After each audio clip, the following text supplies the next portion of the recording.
I'll have to be honest with you. First thing I'm going to mention right up front is it's free.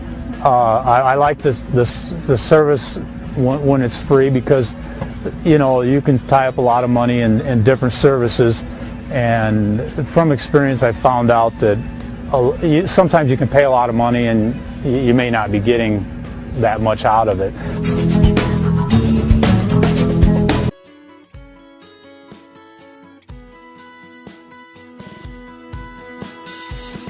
Good afternoon, welcome to GrainTV. It's December 3rd, 2013. I'm Logan Burgess. To my right here is Cody Bills to help break down a mixed trade that we saw on a Tuesday in the grain market. Jumping into the quotes here, we see corn up 6 3/4 for March.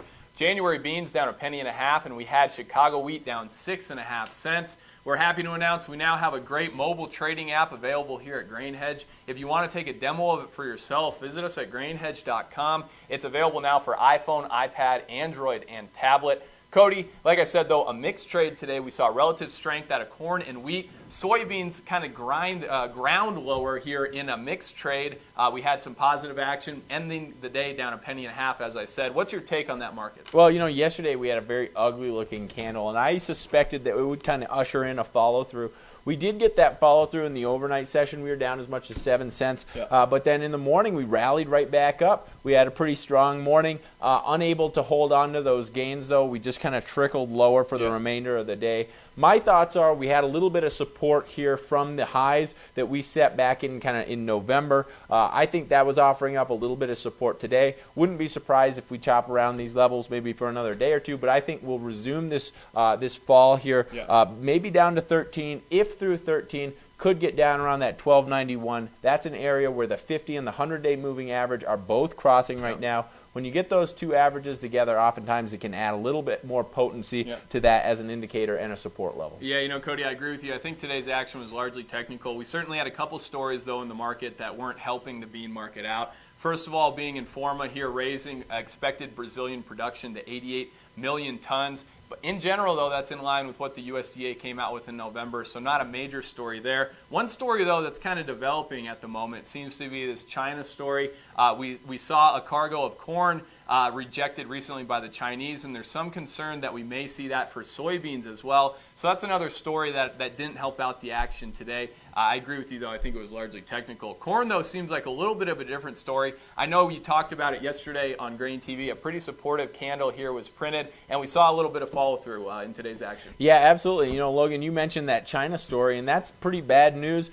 People are a little bit concerned about the demand picture here going forward because you're seeing these cancellations. There's a rumor out that possibly 6 cargoes for January delivery could be canceled. So this is all pretty negative. And I think what's interesting is we saw corn rally in spite of that bad news. I think yesterday it was a pretty bullish candle like we talked about on the show. I wouldn't be surprised if as we broke down into new lows, people thought we were going to make another leg lower. I think shorts got caught on the wrong side of the market. I wouldn't be surprised here if that's helped out the rally here today. I think if we get through that 433 area, we could be moving up to around 440, maybe even 450. Yeah, you know, with this China story in mind, we still have very strong export sales to date here, and I think another thing that's going to support corn here moving forward should be the ethanol story. We know right now ethanol crush margins are exceptionally strong, nearing $4 a bushel. That's a price level on an ethanol crush margin we haven't seen here really in about the last year and a half.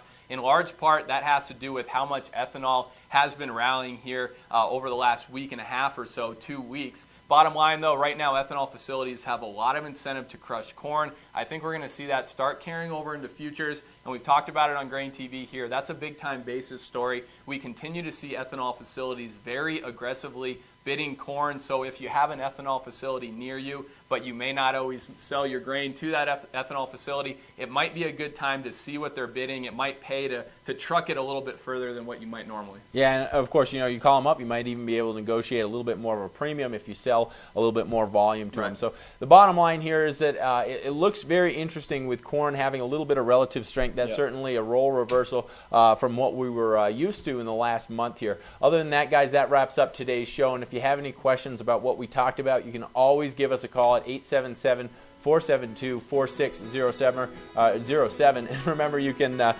ahead and take a demo of the Fire Tip trading platform and the mobile trading platform. Thanks a lot for tuning in. We'll see you here tomorrow.